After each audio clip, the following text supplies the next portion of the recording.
महाराज जी, महाराज जी, मैं चाहकर भी गलत आचरण नहीं रोक पा रहा हूँ। गलत आचरण हो जाने पर मन बार बार जलता है। महाराज जी, मुझे बल दो, मैं गलत आचरण ना करूँ। नाम महाराज जप, जी, नाम जप। श्री राम नाम जी का जप निरंतर हाँ, करना का प्रयास। नहीं, ऐसा गलत कह रहे हो। निरंतर नाम जप करोगे और रोक नहीं सकते, ऐसा कैसे कहे? जवान शरीर है, 16 वर्ष की वैश्या है और भ्रष्ट करने के लिए आई है एकांत में ठाकुर हरिदास जी के पास। पर हरे कृष्ण कृष्ण कृष्ण हरे हरे, हरे राम राम राम हरे, 3 लाख नाम जप करते हैं। क्या प्रभाव हुआ? वो वैश्या हरिदासी बन गई, लेकिन हरिदास जी के हृदय में काम उत्पन्न नहीं कर पाए। भगवान नाम में अपार, हाँ, जो संत का हृदय है, ऊसर बरसई तृण नहीं जामा, संत हृदय जिम उपज न कामा। यदि नाम जप करोगे तो ये बात नहीं आएगी कि हम जीत नहीं पा रहे हैं। नाम जप करो, अच्छे से नाम जप करो, भगवान से प्रार्थना करो, मोबाइल से गंदी बातें मत देखो, गंदे बच्चों का संग मत करो, गंदा आहार मत पाओ, तब संयम में आ जाओगे। समझ पा रहे हो? दंड बैठक मारते हो कितने मिनट? बस दंड बैठक। अच्छा, 1-2 किलोमीटर दौड़ लगाओ, लगाते हो, और नाम जप करो। फिर कैसे, क्या गंदी आदत है तुम्हारी?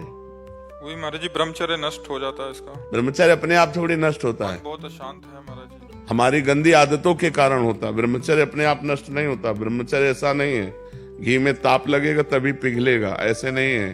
उसके बाद शांत होता है, लेकिन 20-25 दिन में फिर गिर जाता। सावधान रहो, धीरे धीरे अभ्यास में और बढ़ाते जाओ, अंतराय पड़ता जाएगा। नाम जप और बढ़ाते जाओ, गंदी बातें देखना बंद करो। गंदी बातें देखो, हम आपको सच्ची बताएं, बिजली बिना कनेक्शन के नहीं जाती है, कनेक्शन होगा तभी बिजली जाएगी। ऐसे ही मन हमारा गंदगी में तभी जाता है जब कनेक्शन होगा। कुछ देख रहे हो, कुछ सुन रहे हो, कुछ बोल रहे हो, कुछ कर रहे हो, तभी मन तुम्हारा गंदगी में जाएगा। नहीं, स्फुरणा होती है और शांत हो जाती है। तो हमारा मन जैसे भगवान से विमुख होकर जब विषय में जाता है ना, तो या तो हमारा भोजन बिगड़ गया या हमारा दृश्य बिगड़ गया। कोई हमने गंदा दृश्य देख लिया, दृश्य से भी होता है। सौभरी जी ये वृंदावन में मछली को मैथुन करते देख करके काम से पीड़ित हो गए और मानधाता की 50 पुत्रियों से ब्याह किया। अजामिल ने जंगल में वैश्या और वैश्यागामी पुरुष का संसर्ग देखा और भ्रष्ट होकर के वो वैसे ही हो गया। तो दृश्य भी बिगाड़ देता है हमारे चित्त को, संसर्ग भी बिगाड़ देता है, भोजन भी बिगाड़ देता है। तो हम दृश्य से बचें, संसर्ग से बचें और नाम जप करें। तो निश्चित है जितने साधु महात्मा है सब भगवान के बल से ही तो ब्रह्मचर्य है, भगवान के बल से ही तो अच्छे आचरणों वाले हैं। इसलिए हमें लगता है भगवान का बल आश्रय लो और चिंता मत करो। अभी तो बच्चे हो, निकल जाओगे, अच्छे से निकल जाओगे यदि सही ढंग से चलोगे तो। ठीक है। श्वेता सिन्हा जी कानपुर से। राधे राधे महाराज जी। महाराज जी, शरीर में प्राण क्या है? इसमें निर्धारण का खेल कौन कर रहा है और कैसे? 5 प्राण हैं, उनको 10 प्राण भी कहते हैं। ये जो वायु आ जा रही है ऊपर नीचे, जैसे अपान वायु जो नीचे से निकलती गुदा द्वार से, प्राण, अपान, व्यान, समान, उदान, इन 5 प्राणों के द्वारा हमारे शरीर का संचलन हो रहा है। ये प्राण आना और प्राणवायु जाना, नीचे से प्राणवायु निकलना और प्राणों के द्वारा पूरे शरीर का संचलन होना। प्राण, अपान, व्यान, उदान, समान, ये 5 प्रकार के प्राण हैं। उनके छोटे हिस्से में 5 और हो गए तो उनको 10 कहते हैं। इन प्राणों का जो संचलन करता है वो ईश्वर होता है। ईश्वर जो आत्म तत्व, जैसे सब यंत्र जितने भी हैं, चाहे ठंडा करें, चाहे गर्म करें, चाहे प्रकाश करें, चाहे मोटर चलावें, उनमें पावर बिजली है। ऐसे चाहे पाप करे, चाहे पुण्य करे, चाहे अच्छा हो, चाहे बुरा हो, चाहे महात्मा हो, चाहे दुरात्मा हो, सब में पावर जो बैठा हुआ है वो परमात्मा बैठा हुआ है, ईश्वर बैठा हुआ है। सबका संचालन ईश्वर कर रहा है। और ईश्वर कौन है? आप ही हैं। आप अपने को भूल करके शरीर मान लिए, स्त्री मान लिए, पुरुष मान लिए। जब आप इसको छोड़ोगे और वहां पहुंचोगे तो चीज वही मिलेगी। जैसे कंगन है, बाला है, नथुनी है, हार है, ये सब इकट्ठा करके अलग अलग नाम दिए गए, लेकिन है क्या? सोना। सोना ही तो है ना। उनके नाम अलग अलग हैं, कंगन, हार, नथुनी, बाला, माथे की बिंदिया, अलग अलग उनके हम नाम दे सकते हैं, पैरों में घुंघरू, अलग अलग नाम दे सकते हैं, करधनी, लेकिन है क्या? सोना। ऐसे जड़, चैतन्य, स्त्री, पुरुष, मूर्ख, विद्वान, है क्या? परमात्मा। उसको जान ले तो जानत तुम्हें हो जाए। जो उसको जान लिया तो वही चीज आप हो। अब आप ये नहीं हो और हम इसी में फंसे हैं, आप में ही फंसे हैं, इसी में तो फंसे हैं। आपका, अब जैसे पूछे आपका क्या स्वरूप है, तो आप सीधे परिचय शरीर का देंगे, अमुक जगह जन्मा हूं मैं, अमुक कुल में जन्मा हूं मैं, ऐसा हूं मैं, ऐसा हूं, जबकि आप ये नहीं हैं। ये आपको एक सवारी मिली है परम पद तक पहुंचने के लिए। ये गाड़ी है, आप गाड़ी नहीं हैं। स्थूल, सूक्ष्म, कारण, 3 शरीर हैं और आप उन शरीरों के दृष्टा हो, साक्षी हो, प्रेरक हो। इनमें क्रियाएं हो रही हैं माया के द्वारा, उनको आप अपने ऊपर मान रहे हो, इसीलिए भोक्ता बन गए। कर्ता बन गए तो भोक्ता बन गए, दृष्टा से हटे कर्ता बन गए तो फिर भोक्ता बन गए। इसीलिए बार बार जन्म, बार बार मरण होगा। पुनरपि जननम पुनरपि मरणम पुनरपि जननी जठरे शयनम। तो इसको समझो, नाम जप करो, शास्त्र स्वाध्याय करो, सत्संग सुनो, पवित्र आचरण करो। हमारी ये बात सब मान लो तो सबका मंगल हो जाएगा, सब दुख नष्ट हो जाएंगे। परमार्थ बहुत ऊंचाई है, पर इतना करो, नाम जप करो। गंदे आचरण जो जानते हो वो कदापि मत करो, गंदा भोजन मत करो, दूसरों की भलाई करो, अभी आनंद आ जाएगा। मनुष्य जीवन आनंद लेने के लिए, लेकिन हम लोगों ने गलत जगह आनंद को स्थापित किया। मन बेविचार में लग गया, चोरी में लग गया, हिंसा में लग गया, नरक, जेल, यही भोगना पड़ रहा है। तो हमको चाहिए कि थोड़ा मन से हमें लड़ना होगा, मन को हमें गलत रास्तों से हटाकर सत्य मार्ग में चलाना होगा। असतो मां सदगमय, तमसो मां ज्योतिर्गमय, मृत्युर्मां अमृतम गमय। मृत्यु से अमृत की यात्रा, अंधकार से जीवित की यात्रा। ये अंधकार में जीवन हमारा है, जो हम विषय भोग भोग करके अपने समय को व्यर्थ नष्ट कर रहे हैं। ये अंधकार में जीवन, भगवान का चिंतन, निरंतर भगवान का चिंतन, यही आनंद में जीवन है। प्रेरणा जी दिल्ली से। राधे राधे महाराज जी। महाराज जी, जब भी मैं भगवत स्मरण, जप या ध्यान करती हूँ तभी असंगत और बीते हुए समय की व्यर्थ बातें मन पर हावी हो जाती हैं, जो बातें अब मायने नहीं रखती। महाराज जी, इस मानसिक विक्षेपों से कैसे पार पाऊं महाराज जी? पागल आदमी रोड में खड़ा गाली दे तो हम उससे मतलब नहीं रखते, ऐसे ही समय मन पागल है, पक्का समझो। इसको ऐसे उपेक्षा करनी जैसे पागल आदमी रोड में जा रहे, पागल आदमी आपको गाली दे रहा हो, ईंट मार रहा हो, आपको बुरा थोड़ा लगे कि पर ये लगेगा यार पागल आदमी है। ऐसे ही समय मन विषय में पागल है, संसार में पागल है, माया में पागल है। जब हम भजन में बैठेंगे तो भूत की बातें, भविष्य की बातें, वर्तमान की चिंता लेकर के या व्यर्थ की बातें वो मन हमारे सामने पेश करता है। जो मन में छुपी हुई वासनाएं वो बाहर आती हैं। हमको चाहिए कि डट करके नाम जप करते रहें और उनको इस तरह उड़ाते रहें जैसे पागल आदमी की बातें। मेरा मन, मैं मन, अब ये सोच लिया तो करना ही है। देखो ना, अब ये मन हट ठाने तो मुझे करना ही पड़े। क्यों करना पड़ेगा? अब वो जलाएगा। जब आप ना कहेंगे तब वो आपको ताप देगा, आपके हृदय में एक अशांति पैदा करेगा।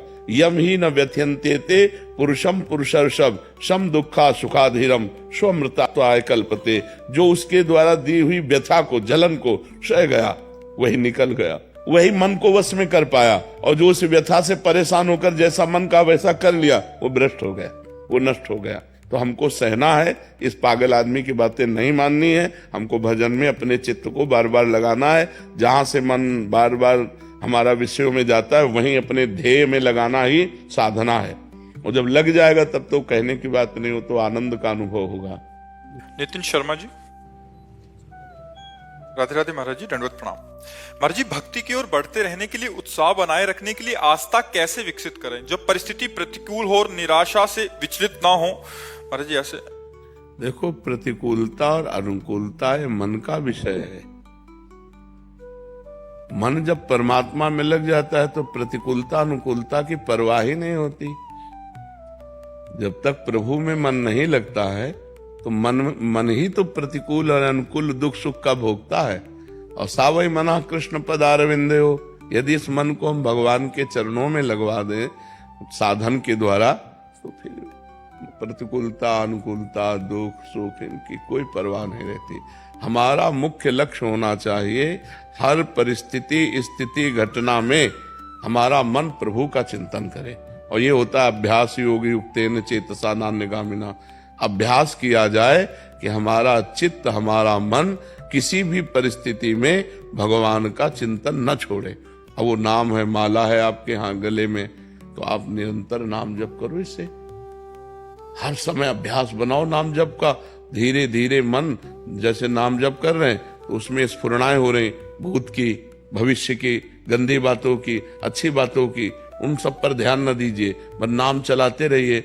नाम के बल से जब मन पवित्र होगा प्रभु में लगो। जहां प्रभु में लगा सो प्रभु सम है, तो समता आ जाएगी। दुख सुख में, मान अपमान में, लाभ हानि में, जय पराजय में, प्रतिकूलता अनुकूलता में समता आ जाएगी। जहां समता आई परमानंद अनुभव आने लगे। खूब नाम जप करो डट करके। नाम जप से ही भक्ति का रंग चढ़ेगा। नाम जप में अगर ढिलाई रहे और निरंतर, कभी माला से, कभी काउंटर से, कभी मन से भी, कोई माला वाला नहीं लिया,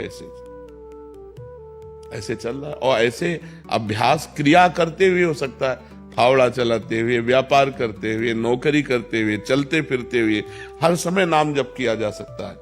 तो नाम जप का अभ्यास करने से मन पवित्र होता, पवित्र मन भगवान में लगता, भगवान में लगा हुआ मन हर दुख सुख की परिस्थिति को समान भाव से सह सकता है। समझ पा रहे आप? पंडित विष्णुदत्त जी, गढ़मुक्तेश्वर जी महाराज जी, राधे राधे। महाराज जी, मैं ये जानना चाहता हूँ कि ऐसी मान्यता है कि गंगा स्नान करने से इस जन्म और पूर्व जन्मों के पाप नष्ट हो जाते हैं। महाराज जी, इस जिज्ञासा का निदान। हाँ, इसमें कोई संशय नहीं। स्नान तो बहुत दूर की बात है। अगर 400 कोस दूर से गंगा गंगा गंगा ऐसा बोल दे तो निष्पाप होने लगता है। गंगा गंगा यो ब्रूयात योजना नाम सतैरपि। 100 योजन का मतलब होता 400 कोस। 400 कोस दूर से अगर गंगा गंगा गंगा उच्चारण करे तो उसके पाप नष्ट होने लगते हैं। तो गंगा पापम शशि तापम दैन्यम कल्पतरुस्तथा। कल्पतरु गरीबी का नाश करता है, चंद्रमा ग्रीष्मता का नाश करके शीतलता देता है, गंगा पाप का नाश करके पुण्यमय बना देती है। ये तो पक्का बात है कि गंगा स्नान से पाप नष्ट होते हैं, पर पाप की प्रवृत्ति नहीं, इसीलिए लाभ नहीं मिल पाता। समझ पा रहे हो? गंगा स्नान से पाप नष्ट होते हैं पर पाप की प्रवृत्ति नहीं। भगवान के भजन से पाप की प्रवृत्ति का नाश हो जाता है। तो इसलिए गंगा को भी पवित्र करने के सामर्थ्य भगवान के भजन कर। तीर्थी कुर्वन्ति तीर्थानि, जो निरंतर भगवान के नाम जप में डूबे हुए, भगवान के ध्यान में डूबे हुए, वो गंगा में चरण रखते हैं तो गंगा निष्पाप हो जाती है। गंगा पाप हरण करने में परम समर्थ है, इसमें कोई संशय नहीं, पर पाप की प्रवृत्ति नहीं। पाप की प्रवृत्ति का नाश होगा अध्यात्म भजन के द्वारा। जब तक चित्त भगवान में नहीं जोड़ोगे तो गंगा नहा के आए और फिर पाप कर लिए तो लाभ क्या मिला? हाथी का स्नान। हाथी जैसे स्नान करके आया और सूंड में रज लिया, ऊपर डाल लिया, तो स्नान का मतलब क्या रहा? गंगा नहा के आए फिर पाप कर लिए, फिर गंगा नहाए फिर पाप कर लिए। तो वो बस वैसे ही है, स्नान किया और लौट गए धूल में, तो वो बस। तो पाप की प्रवृत्ति का नाश होना चाहिए, और वो नाश होता है भगवान के नाम जप करने से, भगवान की लीला कथा सुनने से, भगवान के भक्तों का संग करने से, भगवान की प्राप्ति की लालसा करने से। और जहां पाप की प्रवृत्ति नष्ट हुई तो आप जहां भी हो गंगा के समान पवित्र हो, गंगा के समान पवित्र करने वाले हो। सात तरति सा लोकान तारयति मम भक्ति युक्तो भुवनम पुनातु। लोकों को पावन करने के सामर्थ्य रखता है वो महात्मा जो निरंतर अपने चित्त को भगवान में लगाए हुए है। पल्लवी जी, राधे राधे। महाराज जी, महाराज जी, क्या भगवान के प्रति श्रद्धा सिर्फ पूजा ध्यान या व्रत के जरिए ही दिखाई जा सकती है, या मन में भी ध्यान और भक्ति से भी उतना ही प्रभाव पड़ता है? पूजा और बाहरी जो क्रियाएं हैं ये भगवान की भक्ति के सदाचार हैं, लेकिन वास्तविक भक्ति है आंतरिक, जो अंदर से भगवान का चिंतन है, अंदर से भगवान के प्रति अपनापन है। मैं भगवान का, भगवान मेरे, यही वास्तविक भक्ति है। बाहरी तो दिखावा भी हो सकता है, बाहरी तो नाटक भी हो सकता है, भक्ति का वही स्वरूप परम पूजनीय वंदनीय है जिसमें यह है कि मैं भगवान का, भगवान मेरे, और रात दिन जितनी चेष्टाएं हो रही वो सब भगवान को अर्पित करे। तदर्पिता अखिलाचारिता, जितने आचरण हैं वो भगवान को अर्पित करे।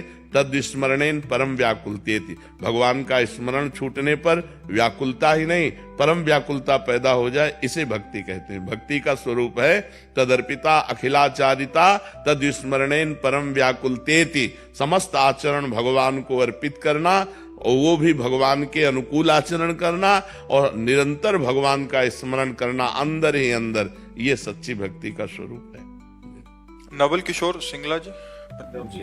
महाराज जी, श्री हरिवंश। महाराज जी, मैं डॉक्टर हूँ, कभी कभी पेशेंट हमको गलत बोलता है रूडली, तो मन में उसको उतना अच्छे से देखने का भाव नहीं आता, कैसे? नहीं, अगर पागल खाने के डॉक्टर होते तो तुम्हें थप्पड़ भी खाने की हिम्मत रखनी पड़ती। चूक जाए तो थप्पड़ भी मार देगा क्योंकि पागल है। तो हर मरीज अपने रोग से ग्रसित है, वो दुखित है, वो दुख निवारण करवाना चाहता है। अगर वो जरा सा भी हमको कटु बोलता है तो हमको अपने बच्चे की तरह ट्रीटमेंट करना है। जैसे हमारा छोटा बच्चा नाराज होकर हमारी दाढ़ी नोच ले, हमारे थप्पड़ मार दे, हमारे गाली दे दे, उस समय ऐसा नहीं कि इसने गाली दिया या इसने आदर किया। आपका कर्तव्य है कि उस मरीज के दुख का निवारण करे। वो भले आपको गाली दे, भले आपकी निंदा करे, भले आपके ऊपर थूक दे, भले आपको मारने की चेष्टा करे, और उसका ट्रीटमेंट तो ऐसे ही कीजिए जैसे एक आपका कोई आदर करने वाला हो उसका कहते, क्योंकि वो नहीं जानता बेचारा, वो तो दुख से ग्रसित है और दुख में पागल होकर वो आपको गाली भी दे सकता है। वो दुखी है, वो परेशान व्यक्ति है, परेशानी निवृत्ति के लिए आपकी शरण में आया है और आप डॉक्टर हैं तो आपको चाहिए अपनी गुस्सा को अंदर दबाते हुए ठीक उपचार करना जिससे वो स्वस्थ हो जाए। इससे भगवान की कृपा पर होगी। वो व्यक्ति क्या कृपा करेगा? कृपा तो भगवान करेंगे तभी तो उन्नति होगी। आप भगवान देख रहा है कि आपको उसने गाली दिया लेकिन आपने उसके साथ व्यवहार अच्छा किया, तो आपकी इस अच्छाई पर भगवान रीझ कर आपकी उन्नति कर देंगे, लौकिक और पारलौकिक दोनों उन्नति कर देंगे। निशांत सिंगला जी। राधे राधे। राधे राधे महाराज जी। महाराज जी, भगवान की कृपा से नौकरी अच्छी है, काम में भी खूब मन लगता है, दया और सेवा भाव भी है, पर एक प्रश्न है, क्या युवावस्था में पति पत्नी को दान और सेवा में लगाना चाहिए? हम ये पूछ रहे हैं क्या युवावस्था में मरता नहीं है क्या कोई? हम इतना पूछ रहे हैं कि जवानी में क्या मृत्यु नहीं होती क्या? तो तुम्हारा पद जाएगा, नौकरी जाएगी तुम्हारे साथ, रुपया, पत्नी, मकान, तो खाली हाथ तो रह गए। तो हमको जब से होश हो जाए तब से नाम जप करना चाहिए, और अगर हमारे पास 4 रोटियां हैं तो 1 रोटी भूखे को देना चाहिए। मनुष्य हैं हम कोई पशु पक्षी नहीं है। अगर 4 रोटी भगवान ने हमें दी है तो 1 रोटी हम किसी भूखे को देकर, पशु पक्षी गाय मनुष्य किसी को हम 1 रोटी खवा सके, इतना हमें योग्यता होनी चाहिए और नाम जप होना चाहिए। इसमें जवानी बुढ़ापा किसी कोई लेना देना नहीं, कभी भी हम मर सकते हैं। हमको परलोक की तैयारी करनी है, यहाँ का यही सब रह जाएगा, हमारे साथ कुछ नहीं चलेगा। तो जो चलेगा वो तो कमा ले, चलेगा दूसरे के प्रति दिया हुआ दान, चलेगा परोपकार, चलेगा भगवान नाम, चलेगा दूसरे के कष्ट में जो परोपकार किया वो तो आपके साथ। जो धन है, ये इनका कहना आगे कि जो धन है उसको अपने बच्चों के भविष्य के लिए रख दें या कुछ हिस्सा निकालिए, 100 में 10 रुपया निकालिए, 100 में 10